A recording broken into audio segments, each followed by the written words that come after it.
இன்றைக்கு மட்டுமல்ல, தமிழகத்துல நிறைய அரசியல் படுத்தப்பட்ட ஒரு வழிபாட்டு முறை, நிறைய எதிர்க்கப்படுகிற, நிறைய கொச்சைப்படுத்தப்படுகிற, நிறைய விமர்சிக்கப்படுகிற ஒரு மதம்னு சொல்லக்கூடாது. நம்மளுக்கு மதம் இல்லை, ஒரு வழிபாட்டு வாழ்வியல் வழிமுறை என்று சொன்னால் நம்முடைய சனாதன தர்மம், நம்முடைய இந்து தர்மம். இந்த நம்முடைய தர்மத்திற்கு பல்வேறு பெயர்கள் இருக்கிறது. இந்த பெயர்கள்ல தான் பிரச்சனையே, இந்த பெயர்கள்ல தான் நிறைய விளையாட்டுகள்.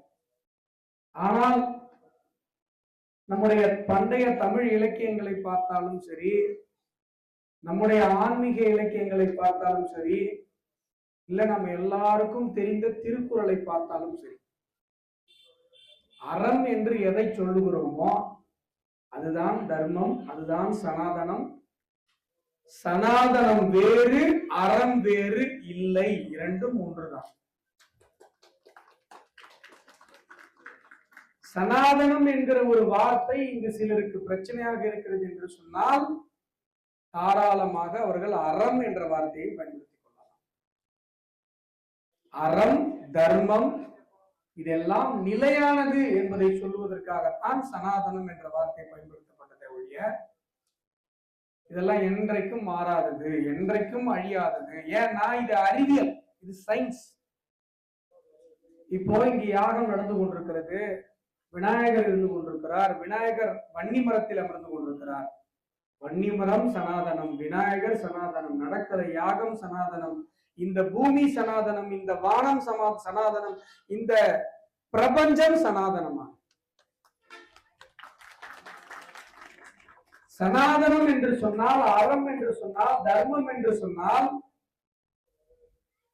அது குறிப்பிட்ட உலகத்தில் கோடிக்கணக்கான மக்கள் வாழ்ந்து கொண்டிருக்கிறார்கள். அதில் குறிப்பிட்ட ஒரு சில கோடி மக்கள் பின்பற்றுகிற ஒரு மத வழிமுறையோ அல்லது வாழ்வியல் வழிமுறையோ அல்ல. இது அறிவியல். புவியீர்ப்பு விசை இருக்கிறது. இந்த புவியீர்ப்பு விசை, ஒரு விஞ்ஞானி ஒரு ஆப்பிள் மரத்தடியில போய் படுக்கிறாரு, ஆப்பிள் அவரு தலையில தொப்புன்னு கொடுத்து. அப்ப அவர் யோசிக்கிறாரு, இந்த ஆப்பிள் ஏன் விழுது, ஏன் அது அந்த இடத்துல தொங்கல அப்படின்னு யோசிக்கிறாரு. அவருடைய யோசனையின் விளைவாக புவியீர்ப்பு விசை, கிராவிட்டிங்கிறத கண்டுபிடிக்கிறார். நம்ம எல்லாம் பாடப்புத்தகத்துல படிச்சிருப்போம், நியூட்டன் ஆப்பிள் விழுந்தது, அதுக்கப்புறம் கண்டுபிடிச்சார். அவர் புவியீர்ப்பு விசையை கண்டுபிடிப்பதற்கு முன்பு வரை புவியீர்ப்பு விசை என்ற ஒன்று இல்லாமல் இருந்துச்சா? அவர் ஒருவேளை கிராவிட்டியை கண்டுபிடிக்கலன்னா ஆப்பிள் அந்த இடத்துல தூங்கிட்டே இருந்திருக்குமா? தரையில விழாதா? தரையில விழும். அது ஏன் விழுதுங்கிறத அவர் கண்டுபிடிச்சார். அப்படி இங்க கோடிக்கணக்கான மக்கள் உலகம் முழுவதும் சனாதன தர்மத்தை, இந்து தர்மத்தை, அறத்தை நாம் எல்லாம் பின்பற்றி கொண்டிருக்கிறோம். ஒருவேளை நாம் பின்பற்ற மறந்து போய்விட்டாலும் கூட இந்த உலகம், இந்த தர்மம், இந்த சனாதனம், இந்த இந்து, இந்த அறம் என்கிற இந்த வழிமுறையில் தான் நடந்து கொண்டிருக்கும். அதை யாராலும் மாற்ற முடியாது. இந்த அறிவியலை உணர்ந்த ஒரு மக்கள் கூட்டம் இந்த இந்துக்கள் என்று அழைக்கப்படுகிறார்கள். என்னங்க சொல்றீங்க? அறிவியலா? நம்மள எல்லாம் மூட நம்பிக்கைங்கிறான்.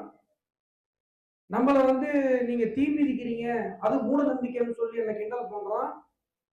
ஒருத்த நோட்டீஸ் கொடுத்து நீ கும்புறதெல்லாம் சாப்பிட்டா என் குரூப்புக்கு வான்னு கூப்பிடுறான். சண்டே வா, ஞாயிற்றுக்கிழமை வா, பிரியாணி போடுறான்னு சொல்றான். நீங்க நல்லா புரிஞ்சுக்கோங்க, இங்க விநாயகர் இருக்கார். இந்த விநாயகருக்கு முன்பாக இப்ப இங்க வன்னி மரத்துல விநாயகர் கோயில் இருக்கார். சுந்தரேச குருக்கள் அந்த விநாயகரை அற்புதமாக தினசரி பூஜை நடத்தி ஒரு மிகப்பெரிய ஒரு குட் வைப்ரேஷனை உருவாக்கி நமக்கெல்லாம் அருள் பாலிப்பதற்கு நிறைய முயற்சி எடுத்திருக்காரு. ஆனா எல்லா கோயிலையும் பிள்ளையார் இருப்பாரா? இருக்க மாட்டாரா? சிவன் கோயில் போனீங்கன்னாலும் பிள்ளையார் இருப்பாரு,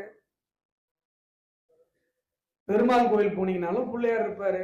பிள்ளையார் எப்படி கும்பிடுவீங்க? தலையில கொட்டி காதை பிடிச்சி இழுத்து உட்காந்து எழுந்திரிச்சு பிள்ளையார கும்பிடும். எல்லா கோயில் வாசல்லையும் பிள்ளையார் இருப்பாரு. பிள்ளையார கும்பிட்டுட்டு போய் தான் சாமியை கும்பிடணும் அப்படின்னு நம்ம ஆளுங்க ரூல்ஸ் போட்டு வச்சிருக்காங்க.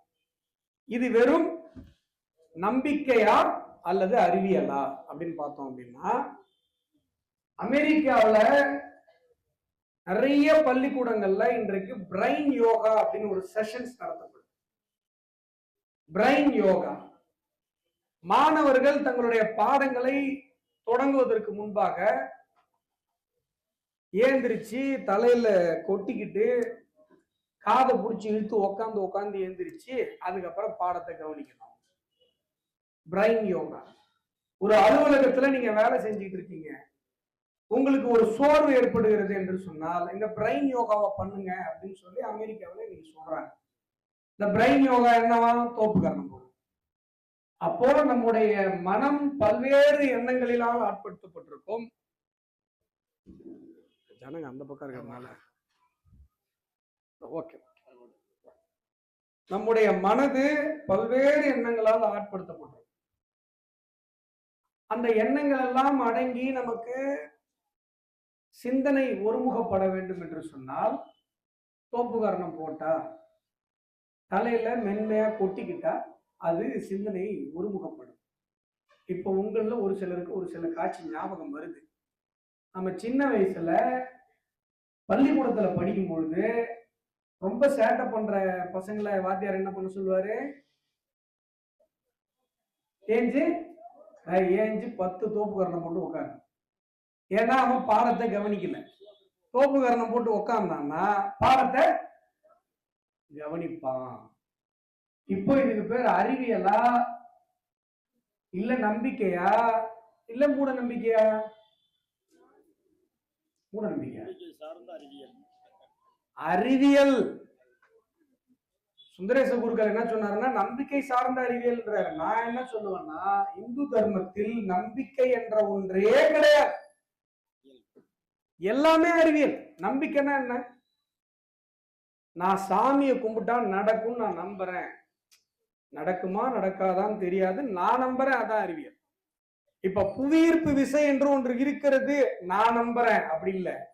புவியீர்ப்பு விசை இருக்கிறது, நீங்க நம்பினாலும் நம்பாட்டாலும் இருக்கு. இதுல எல்லாமே அறிவியல். நமக்கு அந்த அறிவியல் புரியவில்லை, புரிய வைக்கப்படவில்லை. புரியுற வரைக்கும் நம்ம அதை ஞாபகம் வச்சுக்கிறதுக்காக என்ன சொல்லுவாங்க அப்படின்னா, ஒரு கதையை சொல்லி வைப்பாங்க. ஏன்னா நமக்கு அந்த அறிவியல் புரியும், என்னைக்காவது ஒரு நாள் வாழ்க்கையில புரியும். அது புரியுற வரைக்கும் நம்ம அந்த கான்செப்டை மறந்துடக்கூடாதுன்றதுக்காக ஒரு சில கதைகளை சொல்லி வைப்பாங்க. நம்ம பிரச்சனை என்னன்னா, நம்ம அந்த கதையை மட்டுமே நம்பிட்டு போயிட்டோம். இப்ப இருக்கிற தருணத்துல கதா காலட்சேபங்கள் என்று முழுமையாக அந்த கதையை மட்டுமே பெரியோர்கள் சொல்லிக் கொண்டே இருக்கிறார்.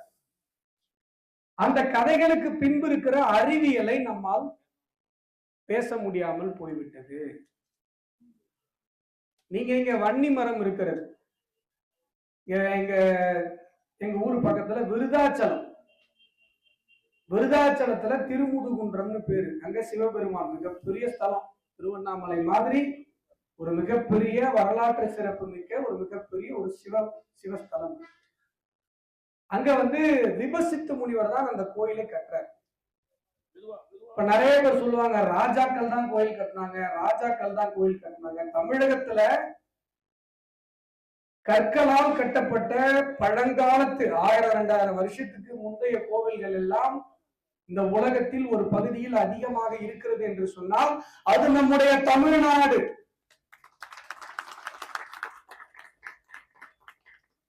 அதுல பெரும்பான்மையான ஆலயங்கள் எல்லாம் மன்னர்கள் கட்டல, நம்மள மாதிரி பக்தர்கள் கட்டினாங்க. நம்மள மாதிரி பக்தர்கள் கட்டினாங்க. இன்றைக்கு தமிழகத்துல பழங்கால கற்கால கோவில்கள் தமிழகத்தில் அதிகமாக இருக்கிறது அப்படிங்கிற ஒரு விஷயத்த பாரத பிரதமர் நரேந்திர மோடி அவர்கள் எத்தியோப்பியாவோட பார்லிமெண்ட்ல போய் பேசுறாங்க. எத்தியோப்பியாவில் இந்த மாதிரி கற்களால கட்டப்பட்ட பழங்காலத்து மோனோலித்திக் சர்ச்சஸ் இருக்கு. அதனால எத்தியோப்பியாக்காரன் ஆப்பிரிக்காக்காரன் என்ன சொல்லிட்டான்னா, இந்த மாதிரி பழங்காலத்து கட்டடத்துல கல்லால கட்டப்பட்ட கட்டிடங்கள்லாம் எங்க ஊர்ல தான் இருக்கு, அதனால மனித குலமே ஆப்பிரிக்கால தான் தோன்றுச்சு அப்படின்னு சொல்லி ஆந்த்ரோபாலஜில எழுதி வச்சிட்டான். நம்ம பிரதமர் என்ன பண்றாரு, எத்தியோப்பியாவுடைய பார்லிமெண்ட்ல ஒரு 3 மாசத்துக்கு முன்னாடி பேசும்போது, நீங்க பழங்கால கற்கோவில்கள் இங்க இருக்குது இல்லையா, சர்ச்சஸ் இருக்கு இல்லையா, அதே மாதிரி அதை விட பழமையான கற்கோவில்கள் எங்களுடைய இந்திய தேசத்தில் தமிழகத்தில் இருக்கிறது. ஆந்த்ரோபாலஜிஸ்ட் எல்லாம் யோசிக்க ஆரம்பிச்சிட்டான். அப்ப மனித குலம் ஆப்பிரிக்காவில் தோன்றியதா தமிழகத்தில் தோன்றியதா என்று பாரத பிரதமர் நரேந்திர மோடி அவர்கள் அங்கு பேசியதற்கு பிறகு உலக அளவுல விவாதங்கள் நடந்து கொண்டிருக்கிறது. ஒரே நிமிஷத்துல வரலாற்றே மாத்தி விட்டார் நம்மால். இப்போ விருதாச்சலத்துல விபசித்து முனிவர் அந்த கோயிலை எப்படி கட்டுறாரு அப்படின்னு சொன்னா,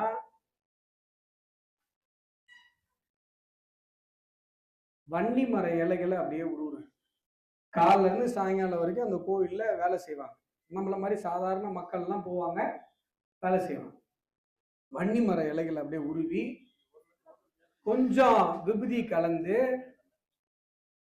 எல்லாரும் யார் யாரெல்லாம் வேலை செஞ்சாங்களோ சாயங்காலம் என்ன பண்ணுவாரு, அந்த வன்னி மர இலையையும் விபூதியும் கையில கொடுப்பாரு. அந்த வன்னி மர இலையும் விபூதியும் அவங்க வீட்டுக்கு போன உடனே தங்கமாக மாறும்.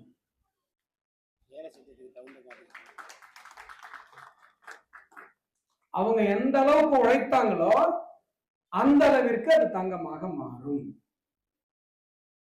இது நீங்க நினைக்கலாம், சார் ஏதோ கதையா சொல்லியிருக்காங்க சார், நடந்திருக்குமா நடக்கலையான்னு தெரியல. திருமுதுகுன்றத்தை சுற்றி விருதாச்சலத்தை சுற்றி இந்த வன்னிமர இலைகளையும் விபூதிகளையும் அங்க தங்கமா மாறும். அதாவது உழைப்புக்கு ஏற்ற மாதிரி தங்கமா மாறும். அந்த தங்கத்தை எடுத்துக்கொண்டு பணம் தருவதற்காக குறிப்பிட்ட ஒரு செட்டியார் சமூகம் அந்த காலத்திலேயே அங்க இருந்திருக்காங்க, இப்ப வரைக்கும் இருக்காங்க. இப்ப வரைக்கும் இருக்க அந்த குடும்பம் முழுமையா இருக்காங்க. அப்ப எப்படி இது சாத்தியம் என்று சொன்னால், நம்முடைய சித்தர்கள், நம்முடைய முனிவர்கள், நம்முடைய ரிஷிகள் ரசவாதம் தெரிந்து வைத்திருக்கிறார்கள். உழைப்புக்கு தகுந்த மாதிரி அதுல விபூதியில ஒரு சில ரசவாதங்களை கலந்து வச்சிருக்காங்க. அது வன்னிமர இலையோடு ரியாக்ட் பண்ணி குறிப்பிட்ட அளவு அது தங்கமாக மாறும். அந்த தங்கத்தை பிரிச்சு எடுக்கிறது இந்த செட்டியார்களோட வேலை. அப்போ உழைப்புக்கு ஏற்ற மாதிரி எப்படி அந்த தங்கமாக மாறும் அப்படின்னா, அங்க விபசித்து முனிவர் அவருடைய அறிவியலை புகுத்திருக்கிறார். இப்ப நான் சாதாரணமா உட்காந்து பேசிக்கிட்டு இருக்கேன், என்னுடைய கை விரல்கள் சாதாரணமா இருக்கும். நாள் பூரா நான் உழைக்கும் பொழுது என்னுடைய உடம்புல ஒரு பெரிய ஹீட் ஏற்படும்.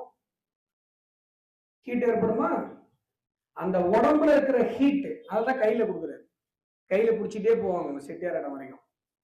அந்த ஹீட் எந்த அளவுக்கு இருக்கிறதோ, பாடி டெம்பரேச்சர் ஹீட் தான், அந்த அளவிற்கு அது தங்கமாக மாறும்.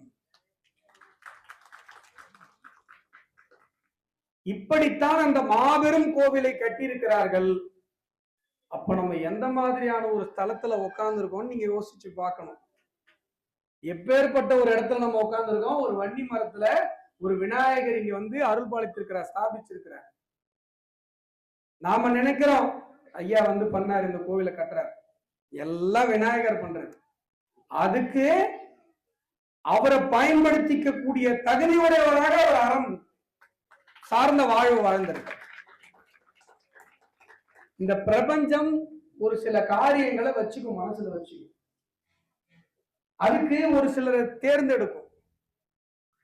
ஐயா வாங்க இதை பண்ணுங்க அப்படின்னு சொல்லி நீங்க நல்லா யோசிச்சு பாருங்க. நம்ம டிவியில பாக்குற போதோ ஏதோ ஒரு விஷயத்த பார்க்கும் போதோ நமக்கு ஒரு சில சிந்தனை தோன்றிருக்கும். இல்ல நீங்க அலுவலகத்துல வேலை செய்யறீங்க, இல்ல ஒரு ஆசிரியரா இருக்கீங்க, இல்ல ஒரு வீட்டுல இருக்கீங்க, உங்க ஏதோ ஒரு டயலாக் உங்க மனசுல தோணிருக்கும், ஒரு சிந்தனை தோணிருக்கும். அந்த சிந்தனைய நீங்க சொல்லியிருக்கவோ எழுதியிருக்கவோ இல்ல அடுத்தவங்ககிட்ட சொல்லியிருக்கவோ மாட்டீங்க. இல்ல உங்க பையனை பார்த்து நீங்க ஒரு விஷயம் சொல்லணும்னு நினைக்கிறீங்கம்மா, நீங்க சொல்லல, யோசிச்சீங்க சொல்லல. அடுத்த நாள் பாத்தீங்கன்னா அந்த பையன்கிட்ட அந்த பையனுடைய பெரியப்பா சொல்றாரு அதே வார்த்தை. நமக்கு ஒரு சிந்தனை வரும், நம்ம அதை செயல்படுத்தாம போயிடுவோம், அடுத்தவங்க செயல்படுத்திடுவாங்க. ஒரு கடை இந்த இடத்துல இந்த கடை வச்சா நல்லா இருக்கும் நம்ம யோசிச்சிருப்போம், அது யோசனையோட நின்றுருக்கும். கரெக்டா 2-3 மாசத்துல பாத்தீங்கன்னா அங்க ஒரு கடை வரும். பிரபஞ்சம் அந்த இடத்துல ஒரு விஷயம் நடத்தணும்னு நினைக்குது, அதை உங்ககிட்ட சொன்னிச்சு, நீங்க செய்யல, அடுத்த ஆப்ஷன் வேற ஒருத்தட்ட கொடுத்துரு. இப்படித்தான் இங்க எல்லா செயலாக்கமும் நடக்கும். இங்க வந்து நவீன அறிவியல் கயாஸ் தியரி அப்படின்னு ஒரு தியரி சொல்லுது. பிரபஞ்சத்துல எல்லா நிகழ்வுகளும் ஒன்றுக்கொன்று தொடர்புடைய நிகழ்வுகள். ஒரு பட்டாம்பூச்சியினுடைய சிறகினுடைய அசைவிற்கும் எங்கேயோ உலகத்துல ஒரு மூலையில் நடக்கிற ஒரு பூகம்பத்திற்கும் தொடர்பு இருக்கிறது அப்படின்னு சொல்லி கயாஸ் தியரி சொல்லுது. நீங்க கயாஸ் தியரி அப்படிங்கிறத ஒருவேளை படிக்காம இருந்திருந்தீங்கன்னா கமலஹாசன் நடிச்ச தசாவதாரம் படத்துல இந்த தியரியை சொல்லியிருப்பாங்க. படம் ஆரம்பத்துல சொல்லியிருப்பாங்க. ஞாபகம் வந்துச்சா? இந்த அக்காவுக்கு இப்பதான் ஞாபகம். பிரச்சனை இல்லை. அப்போ ஒரு பிரபஞ்சத்துல ஒரு இடத்துல நடக்கிற நிகழ்விற்கும் வேறு ஒரு இடத்துல நடக்கிற நிகழ்விற்கும் தொடர்பு இருக்கு அப்படின்னா ஒன்றுக்கொன்று சக நிகழ்வு என்று சொன்னால் சரியான முறையான ஒரு அறிவியல் முறையோடு பயிற்சியோடு ஒரு இடத்துல ஒரு சின்ன மாற்றத்தை செஞ்சு இன்னொரு இடத்துல நம்ம நினைச்ச விஷயத்த நடக்க வைக்க முடியும். இது கொஞ்சம் லாஜிக்கா தெரியுது நான் சொல்றது. ஒன்றுக்கு ஒன்று சக நிகழ்வு, ஒரு இடத்துல நம்ம அந்த சக நிகழ்வுகளுடைய லாஜிக்கை கரெக்டா அந்த ரிதமை நம்ம பிடிச்சிடலாம். பிரபஞ்சத்துடைய அந்த ரிதமை பிடிச்சி ஒரு இடத்துல ஒரு மாற்றங்களை செய்து இன்னொரு இடத்தில் அந்த மாற்றத்திற்கான எதிரி விளைவுகளை பிரதிபலனை நம்மால் உருவாக்க முடியும். அதுதான் இங்கு நடக்கிற யாகம். இங்க நடக்கிறது என்ன? வேள்வி. என்ன நடக்குது? ஏன் வேள்வி நடக்குது? பிரபஞ்சத்தில் நாம நினைக்கிற விஷயத்த இங்க ஒரு சயின்டிபிக் அட்ஜஸ்ட்மெண்ட் மூலமா அங்க இருக்கிற மந்திரங்கள்லாம் நீங்க பாத்தீங்க அப்படின்னா எல்லாமே பிரபஞ்சத்தோடு தொடர்புடையது. பிரபஞ்சத்தில் இருக்கிற ஒவ்வொரு சக்தியையும் ஒரு கடவுளாக மாற்றி அந்த கடவுளுக்கு குறிப்பிட்ட மந்திரங்களை குறிப்பிட்ட அந்த ரிதம்ல சொல்லி அதற்காக பயிற்சி பெற்று அதற்காக தன்னுடைய வாழ்நாளை அர்ப்பணித்தவர்கள். 7 வயசுல 8 வயசுல வேதம் படிக்க போவாங்க. ஒரு சாதாரண ஒரு 7 வயது குழந்தைக்கு இருக்கிற எந்த சந்தோஷமும் அந்த குழந்தைக்கு கிடையாது. ஏதோ நம்ம நினைக்கிறோம் பிராமணர்கள் அதை வந்துட்டாங்க, பூணூல் போடுறாங்க, மந்திரம் சொல்றாங்க, வேள்வி. இந்த வேத பாடசாலைக்கு சென்று நீங்கள் பார்த்தீர்கள் என்று சொன்னால் அவர்கள் செய்வது எவ்வளவு பெரிய தியாகம் என்பது உங்களுக்கு புரியும். விளையாட வேண்டிய வயசுல விளையாடல, சாதாரணமாக கல்லோக்கியெல்லாம் சொன்னா சைட் அடிக்க வேண்டிய வயசுல சைட் அடிக்கல. உண்மைங்க, நீ ஐயோப்பா கொடுமை. அதெல்லாம் அவ்வளவு விரதங்களே அவர்கள் கடைபிடிக்கிறார். வெறும் காய்கறி மட்டுமே சாப்பிடணும் ஒரு குறிப்பிட்ட ஒரு பீரியடு, அதுக்கப்புறம் காய்கறி சாப்பிடவே கூடாது அது ஒரு குறிப்பிட்ட பீரியடு, தொடர்ந்து அந்த விஷயங்களை எல்லாம் கடைபிடித்து வருட கணக்குல இந்த வேதத்தை கற்றுக்கொண்டுதான் அவர்கள் இந்த நிலையை அடைகிறார்கள். அவர்கள் அதற்காக பயிற்சி எடுத்துக்கொண்டு அந்த நெருப்பை சுத்தி உட்கார்ந்து அந்த வேள்வியை நடத்தி இந்த கயாஸ் தியரியுடைய ரிசல்ட்டை கொடுக்குறாங்க. இதுதான் அறிவியல். நான் சொல்றேன், எதுவுமே நம்பிக்கை கிடையாது. நமக்கு புரியலன்றதுக்காக நம்ம அதனை நினைச்சுக்கிறோம். நாங்க நம்புறோம் சார், கிடையாது, எல்லாம் அறிவியல். இப்போ உங்க பையனுக்கு கல்யாணம் ஆகணும்னு சொல்லி அந்த இடத்துல நீங்க வந்து உட்காந்து ஒரு விஷயத்த பண்றீங்க, ஒரு சங்கல்பத்தை பண்றீங்க. அந்த சங்கல்பத்தை எடுத்து இவங்க வந்து என்ன பண்றாங்க, அந்த வேள்வியில கொடுக்குறாங்க. அப்போ ஒருவேளை நம்முடைய விதிப்படி அது இப்பதான் நடக்கணும் இல்ல இப்ப நடக்கூடாதுன்னு இருந்தா கூட இந்த பிரபஞ்சத்தினுடைய விதியின்படி நாம் நடத்துகிற யாகத்தின் மூலமாக அது மாறும். அப்ப புத்தர் யாகங்களை எதிர்த்தார். ஏன் சார் எதிர்த்தார்னா அவர் இங்க இருக்கிற சயின்ஸ் எல்லாம் எதிர்க்கல. முழுமையா இதை வச்சு நீங்க எல்லாத்தையும் மாத்திக்கிட்டே போனீங்கன்னா அப்ப ஞான யோகத்துக்கு ஸ்பேஸ் இல்லாம போயிடும். இதுதான் புத்தர் கவலைப்படுறது. இதுதான் உண்மை. இங்க எல்லாமே அறிவியல் புரியாம எல்லாத்தையும் இவங்க என்ன பண்ணிடுறாங்க, அரசியல் பண்ணிடுறோம். இன்றைக்கு நாம ஒரு பசுவிற்கு எதிரான சார் பசு வச்சு ஒரு அரசியல் இப்படிலாம் பேசிட்டு இருக்காங்க. நீங்க திருக்குறள் எடுத்து பாருங்க. ஆவிற்கு நீர் என்று இறப்பினும் நாவிற்கு இரவின் இழி வந்ததில். பசுவினுடைய பாதுகாப்பை திருவள்ளுவர் பேசுகிறார். ஒரு இடத்துல சோழன் கல்லணையை தாண்டி ஒரு இடத்துல ஒரு நீர் தேக்கம் இருக்கிறது. அந்த நீர் தேக்கத்தை எத்தனை ஆயிரம் வருடங்கள் ஆனாலும் யாரும் சேதப்படுத்தக்கூடாது அப்படின்றதுக்காக ஒரு கல்வெட்டு வைக்கிறான். இந்த கல்வெட்டுல என்ன போடுறான்னா, இந்த நீர் தேக்கத்தை நீங்கள் சேதப்படுத்தினீர்கள் என்று சொன்னால் காவிரி கரையில் காராம்பசுவை கொன்ற பாவத்திற்கு நீங்கள் ஆளாவீர்கள். ஒரு பயகைகள் அந்த நீர் தேக்கம். பசுவை நம்முடைய தமிழ் சமூகம், நம்முடைய இலக்கியம், நம்முடைய சோழர்கள், நம்முடைய பாண்டியர்கள், நம்முடைய சேரர்கள் எப்படி பாதுகாத்திருக்கிறார்கள்? சார் எல்லாம் அறிவியல். நீங்க இதுக்கு பேர் என்ன சார் அறிவியல்? கரெக்டா அவங்க கேக்குறாங்க. அந்த அண்ணா தான் கேட்கிறாரு, இதுக்கு பேர் என்ன அறிவியல்? அதையும் சொல்லு. நீங்க ஒரு நம்ம சாப்பிடுகிற, அதாவது நம்ம இந்து தர்மத்துல சாப்பிட அனுமதிக்கிற மிருகங்கள்லாம் நீங்க பாருங்க. ஆடு, கோழி இதெல்லாம் நீங்க கணக்குல எடுத்துக்கோங்க. பசுவை மட்டும் சாப்பிட ஒரு ஸ்ட்ரிக்டா சொல்றாங்க. நீங்க ஆடு, கோழி இதெல்லாம் போய் அது எச்சம் இருக்கிற இடத்துல போய் நின்னீங்கன்னா உங்களால நிக்கவே முடியாது. அவ்வளவு ஸ்மெல் வருமா? ஆனா பசுவினுடைய அந்த கழிவுகளை சாணம் என்று எடுத்து அதை தண்ணியில கரைச்சி வீடு பூரா வாசல் தெளிச்சு அதுல கோலம் போடுறோம். இப்பதான் நம்ம டைல்ஸ் வச்ச வீட்டுல இருக்கிறோம்.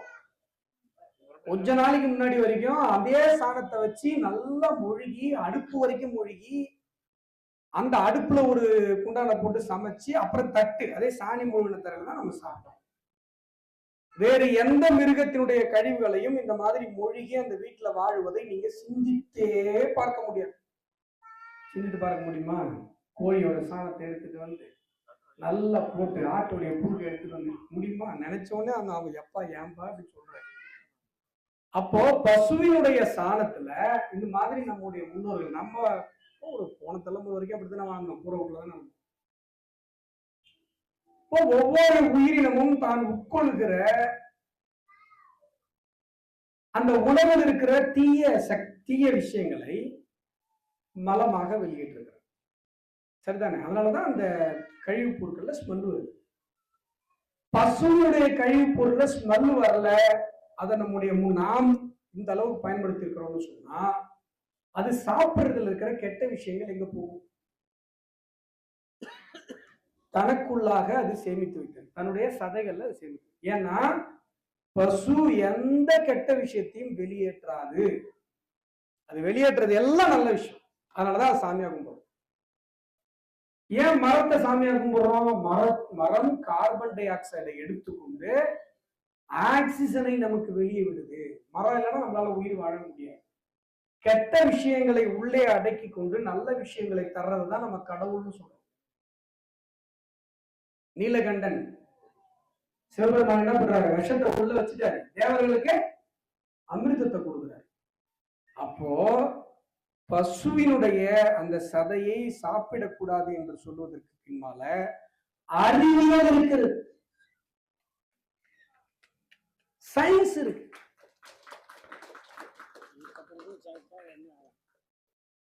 நீங்க அதனாலதான் பசுவினுடைய இந்த யாகம் நடக்கும்போது அந்த வார்த்தையெல்லாம் சொல்றது எனக்கு இதுவா இருக்கு, புரிய வைக்கிறதுக்காக சொல்றேன். இந்த மாமிசத்தை ஒருவேளை யாராவது சாப்பிட ஆரம்பித்தார்கள் என்று சொன்னால் அவங்களுடைய உடம்புல இருந்து ஸ்மெல் வரும், வேர்வையில். நீங்க நல்லா கவனிச்சு பாருங்க. சாப்பிடாத வரைக்கும் அந்த ஸ்மெல் வராது. இல்ல சாப்பிட்றவங்களே விட்டுட்டு திருப்பி பார்த்தாங்கன்னா ஸ்மெல் நிற்க ஆரம்பிச்சிடும், குறைய ஆரம்பிக்கும். சயின்ஸ். நான் சிம்பிளா சொல்றேன். இதை நான் போய் ஒரு லேப்ல போய் ரிப்போர்ட் எடுத்து சொல்ல வேண்டிய அவசியம் இல்லை. ஏன்னா நம்முடைய முன்னோர்கள் அத்தனை பேருமே சாணி மூழ்கின வீட்டுல தான் வாழ்ந்தாங்க. அப்போ நாம பாருங்க, வன்னி மரத்துடைய அறிவியலை பார்த்தோம். விபசித்து முனிவர் வன்னி மர இலைகளை வைத்து ரசவாதம் செஞ்சதை பார்த்தோம். விநாயகரை பார்த்தோம். அடுத்து யாகத்துல இருக்கிற அறிவியலை பார்த்தோம். இப்ப நான் பேசுறது எல்லாமே அறிவியல். நான் ஏதாவது கதை சொன்னா இல்ல, நான் சொல்ற அறிவியல் கருத்துக்கள் உங்களால நம்ப முடியாம ஏதாவது இருந்ததா? அப்போ என்ன இதுல சூட்சமம் அப்படின்னா, பிள்ளையாரு அப்படின்னா இந்த கதையை சொல்லாம இருக்க முடியும். நமக்கு பின்னாடி ஒரு அறிவியல் இருக்கு. அந்த அறிவியலை நாம் நினைவில் வைத்துக் கொள்வதற்காக நமக்கு கதைகளாக சொல்லப்பட்டது. சிவனும் பார்வதியும் ஞானப்பழத்தை வச்சிருக்காங்க.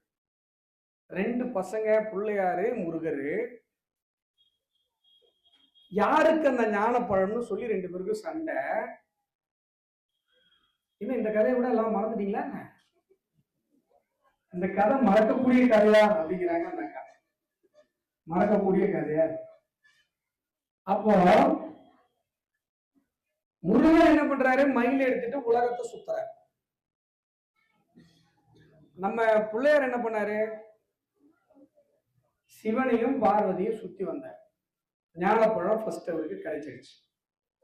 அப்புறம் முருகன் வராரு, கோவப்படுறாரு, பழனி மலைக்கு போறாரு. அப்படியே அங்க தமிழகத்துல ஒரு 6 மலையில போறாரு. இதெல்லாம் நம்ம பார்க்கணும். இதுக்கு பின்னாடி என்ன சார்? இது எதுக்காக சார் இந்த கதை? நம்ம ஞானம் அடைதல். இப்ப நம்ம எல்லாம் எதுக்காக இங்க இருக்கோம்? எதுக்காக இறைவன் மேல பாரத்தை போட்டுறோம்? நாம பல பல ஆண்டுகள், பல பல முறை, பல நூற்றுக்கணக்கான முறை இந்த பூமியில் நாம் பிறந்து கொண்டே இருக்கிறோம். நீங்க மதங்கள் இதை ஒற்றுக்கொள்ளாது. பைபிள்ல போய் பாத்தீங்கன்னா, ஒரு முறை பிறப்பதும் ஒரு முறை நியாய தீர்ப்படைவதும் மனிதனுக்கு வாய்க்கப்பட்டிருக்கிறது பைபிள் சொல்லு. குரானும் மனிதன் ஒரு முறைதான் பிறக்கிறான், ஒரு முறைதான் இறக்கிறான் என்று சொல்லுகிறார். ஆனா நாம தான் என்ன சொல்றோம்? இந்த தாவர சங்கமத்துள் பல முறை பிறந்திழைத்தேன் எம்பெருமான் சொல்றோம். நீங்க மாடர்ன் சயின்ஸ போய் கேட்டீங்க அப்படின்னு சொன்னா, மனுஷன் எப்படி சார் ஒரு சில விஷயங்களுக்கு நான் பாம்பை பார்த்தா ஏன் பயப்படுறான்? சயின்ஸ், மாடர்ன் சயின்ஸ், பாம்பை பார்த்தா பயங்கரமா ஒரு பயம் வருது. ஏன் வருது? பாம்பு நூற்றுக்கணக்கான பாம்பு இருக்கு. 3 பாம்பு 4 பாம்பு தான் விஷமுள்ள பாம்பு. எந்த பாம்பை பார்த்தாலும் நம்ம பொக்குன்னு இருக்கும். ஏன்? பாம்பை கண்டா பழைய நடக்கும். ஏன்? ஏன்னா நம்ம எல்லாம் பல ஜென்மங்களா திரும்ப திரும்ப திரும்ப திரும்ப பிறந்திருக்கிறோம். விலங்குகளாக பிறந்திருக்கிறோம். அந்த பாம்பை பார்த்து பயந்தது நம்ம ஜீன்ல இருக்குங்கிறது சயின்ஸ். சயின்ஸ் சொல்லுது. குரங்கா இருக்கும் போதும் பாம்பு கடிச்சு செத்து போயிருப்போம். ஒட்டகை சினிங்கா இருக்கும் போதும் பாம்பு கடிச்சு செத்து போயிரு. திரும்ப திரும்ப திரும்ப திரும்ப பிறந்து அந்த பயம் நம்முடைய ஜீன்ல இருக்கு அப்படின்னு சொல்லி அறிவியல் சொல்லுது. உலகத்தினுடைய பல இடங்கள்ல பூர்வ ஜென்ம ஞாபகம் வந்தவர்கள் இன்னைக்கு இருக்காங்க. அப்ப பூர்வ ஜென்மம்னு ஒண்ணு இருக்கு. திருக்குறள் சொல்லுது, எழுமையும் ஏமாப்புடைத்து 7 பிறப்பு இருக்கிறது. நல்ல பிள்ளைங்களை பெற்றீங்கன்னா எந்த ஜென்மத்திலையும் உங்களுக்கு பிரச்சனை இல்லை. திருவள்ளுவர். சோ மறுபிறப்பு அப்படிங்கிற ஒரு விஷயத்த இந்த உலகத்துல நம்புபவர்கள் எல்லாம், அவர்கள் பின்பற்றுவதெல்லாம் தர்மம். அது புத்த சமயமா இருந்தாலும் சரி, இந்து சமயமா இருந்தாலும் சரி, எதுவா இருந்தாலும் சரி. மறுபிறப்பை நம்பாதவர்கள் எல்லாம் மதம், ரிலீஜியன். நமக்கு ரிலீஜியன் கிடையாது. நமது ஒரு லைஃப் ஸ்டைல், ஒரு வாழ்வியல் வழிமுறை. அப்போ நம்முடைய இந்த பிறவியில நம்ம இறைவனை கும்பிட்டு அடுத்த ஜென்மம் இல்லாமல் நம்முடைய வாழ்வை முடித்துவோம். இதுதான் இந்து தர்மத்தினுடைய உச்சபட்ச லட்சியம்.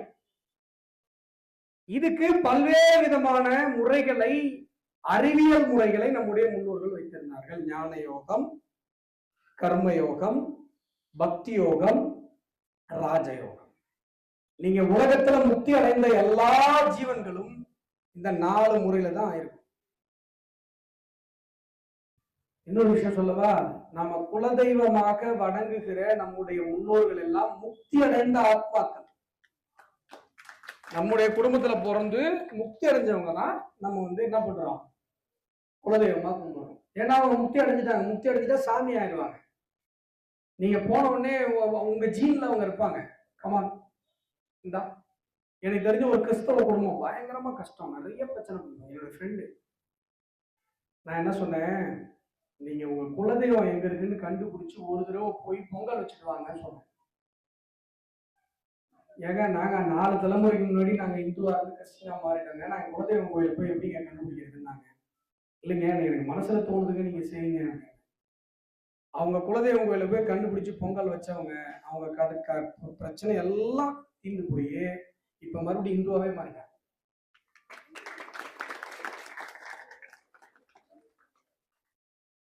அப்போ இந்த 4 விதமான யோகங்கள் இருக்கிறது. பக்தி யோகம்னா இப்ப நம்ம எல்லாரும் பண்றது பக்தி யோகம். இப்ப ஐயா சுந்தரேச குருக்கள் பண்றதெல்லாம் பக்தி யோகம். இறைவனுக்கு ஒரு கோயிலை கட்டி அதுக்கு நம்ம என்ன பண்றோம், ஒரு பெருக்கி விடுறோம், நம்மளால முடிஞ்சதை செய்யறோம். இது பக்தி யோகம். இந்த கர்ம யோகம் என்பது நம்ம எல்லாரும் செய்யலாம், ஆனா புரிஞ்சுக்கிறது கொஞ்சம் கஷ்டம்னு சொல்லுவாங்க. நான் ரொம்ப சிம்பிளா உங்களுக்கு புரிய வைக்கிறேன். கர்ம யோகம்னா என்ன அப்படின்னா, இப்ப நம்ம சாமிக்கு மணி ஆட்டிட்டு ஆரத்தி காட்டுறோம். ஆரத்தி காட்டுறோமா, மணி ஆட்டுறோமா, அதை செய்யும் பொழுது நம்முடைய மனநிலை எப்படி இருக்கும்? அது ஒரு செயல் தான். அந்த செயலை செய்யும் பொழுது நம்முடைய மனநிலை எப்படி இருக்கும்னா, இந்த செயலை நான் இறைவனுக்காக செய்கிறேன் அப்படின்ற ஒரு எண்ணத்தோட செய்றீங்கல்ல. இன்னைக்கு சாயங்காலம், இன்னைக்கு நைட்டு நீங்க போய் டின்னருக்கு உப்புமா கிண்டும் போதும் அதே மாதிரி இறைவனுக்காக செய்கிறேன் என்ற எண்ணத்தோட அந்த செயலை செய்யணும். இது உதாரணத்துக்கு சொன்னேன். நான் உப்புமா கிண்டலன்றாரு அந்த அண்ணன். இல்ல, நிறைய லேடிஸ் இருக்கனால நான் உப்புமா கிண்டல் சொன்னேன். நாம என்ன செயலை செய்கிறோமோ அதை இறைவனுக்கு செய்யறதா நினைச்சு எல்லா வேலையும், காலையில ஏஞ்சிருந்து நைட்டு தூங்குற வரைக்கும் எல்லா வேலையும் இறைவனுக்கு செய்யற மாதிரி அந்த ஒரு செயல் தானே. அதை செய்யும் போது நம்ம மனநிலை எப்படி இருக்குமோ அதே மாதிரி நம்ம செய்யற எல்லா, எனக்கு தெரிஞ்சு கர்ம யோகத்தை இதை விட சிம்பிளா யாரும் சொல்லிருக்க மாட்டாங்க. என்ன அது கர்மயோகம். இப்ப ஞான யோகம் இருக்கிறது. ஞான யோகம்னா என்ன அப்படின்னா, கோயில் தேவையில்லை, சிலைகள் தேவையில்லை. சிலையெல்லாம் திட்டுவாங்க நம்ம சித்தர்கள்லாம் பார்த்தீங்கன்னா, இது என்ன நீ போய் கோயில் கோயில ஏன் கும்பிடுற, ஏன் சிலையெல்லாம் கும்பிடுறலாம் சித்தர்கள் சொல்லுவாங்க. என்னன்னா அவங்க ஒரே இடத்துல உட்காந்து ஞான வழியில தியானம் பண்ணி என்ன பண்றாங்க, அந்த இறை நிலையை அடைஞ்சிருவாங்க. ஞான யோகம். சித்தர்கள், ரிஷிகள், முனிவர்கள் எல்லாம் ஞான யோகிகள். இப்ப மறுபடியும் நம்ம பிள்ளையார் முருகன் கதைக்கு வரேன். முருகன் சென்றது ஞான யோகம், பிள்ளையார் பண்ணது பக்தி யோகம்.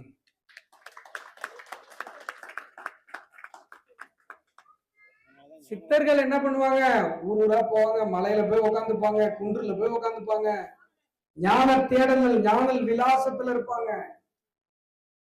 முருகன் உலகத்தையே சுத்தி வந்த ஞானத்துல இருக்கவங்களால ஒரு இடத்துல உட்கார முடியாது, அந்த நிலையை அடையிற வரைக்கும் சுத்திட்டே இருப்பாங்க.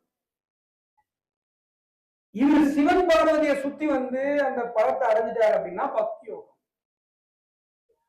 நீங்க சித்தர்கள், ஞானிகள், துறவிகள் எல்லாம் என்ன பண்ணுவாங்க, குடும்பத்தை திறந்துட்டு அங்கங்க போய் உட்காந்து கோவில், குளம் அதெல்லாம் தாண்டி மலை, கடல், ஆறு எல்லாத்துலயும் போய் என்ன பண்ணுவாங்க, ஞானத்தை தேடுவாங்க.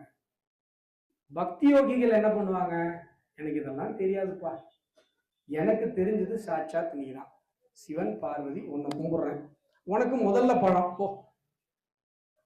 பக்தி யோகத்துல இருக்கவங்களுக்கு கேள்வியே கிடையாது, நம்பிடுறாங்க, அவ்வளவுதான்.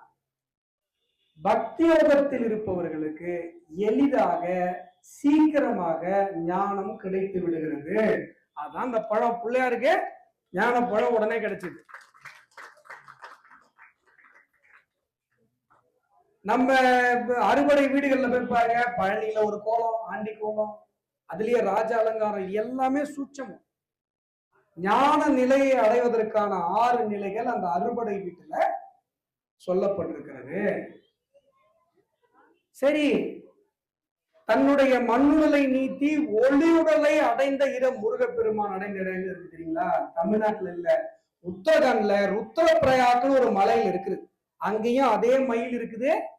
அங்கேயும் இந்த பிள்ளையார் முருகன் கதை எழுதி வச்சிருக்காங்க. முருகப்பெருமானெல்லாம் நீங்க நம்ம தமிழ்நாட்டுக்குள்ள அடைக்க முடியாது. பிரபஞ்சத்திற்கான கடவுள் அவர், பிரபஞ்சத்துக்கான கடவுள். அப்போ நாம சொல்லுகிற எல்லா கதைகளிலும் அறிவியல் இருக்கிறது. நாம பாருங்க, 20 நிமிஷம் கொடுத்தாங்க, நான் எவ்வளவு நேரம் எழுதிட்டேன் பாருங்க. எப்பயுமே நான் இதுக்குள்ளே வர்றது இல்லை.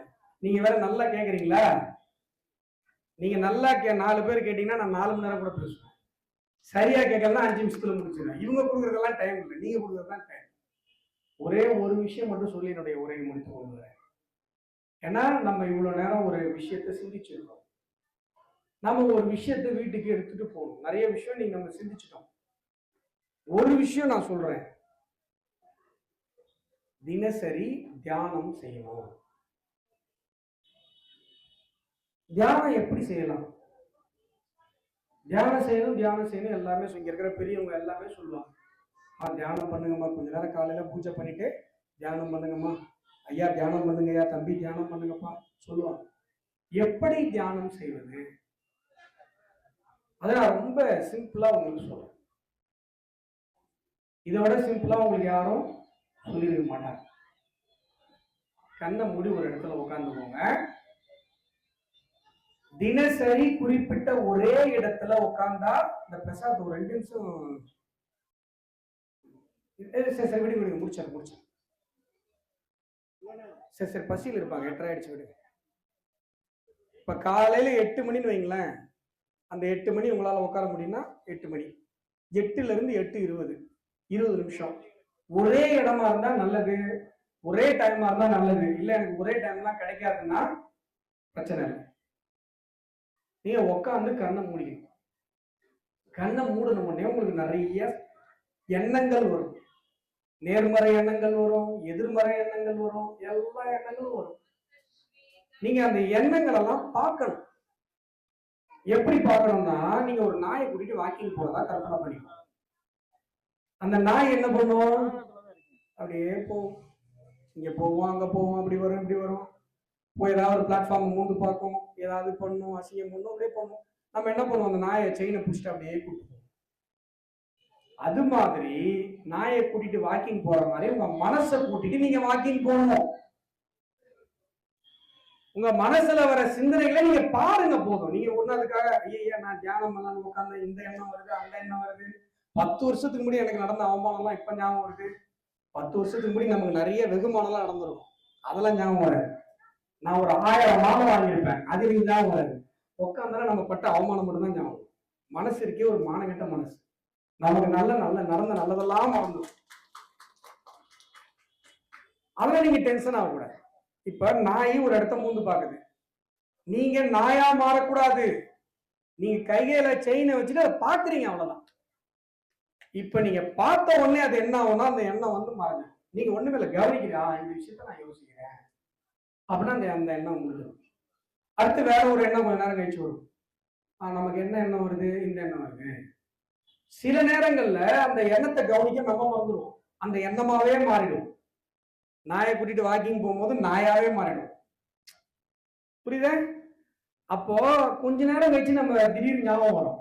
4 எண்ணம் 5 எண்ணம் கழிச்சு அடடே 4-5 எண்ணம் நம்ம மாட்டுக்கு போயிட்டோமே, இதுல இருந்து அதுக்கு போவோம், அதுல இருந்து அதுக்கு போவோம், அதுல இருந்து அப்புறம் மறுபடியும் கவனிக்க ஆரம்பிச்சிட்டீங்கன்னா பிளாங்க் ஆயிடும். அந்த பிளாங்கான ஸ்டேஜ் வந்ததுக்கு அப்புறம் உங்களால எவ்வளவு நேரம் உட்கார முடியுமோ உட்கார்ந்து ஏந்திரிச்சு உங்களுடைய இஷ்ட தெய்வத்தை வணங்கிட்டு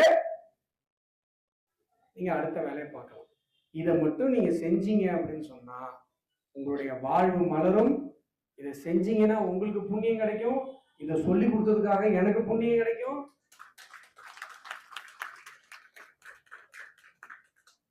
இதை என்ன சொல்ல வச்சதுக்காக இவங்க எல்லாருக்கும் புண்ணியம் கிடைக்கும். வார்த்தைகளை நிறைவு செய்கிறேன். நன்றி, வணக்கம்.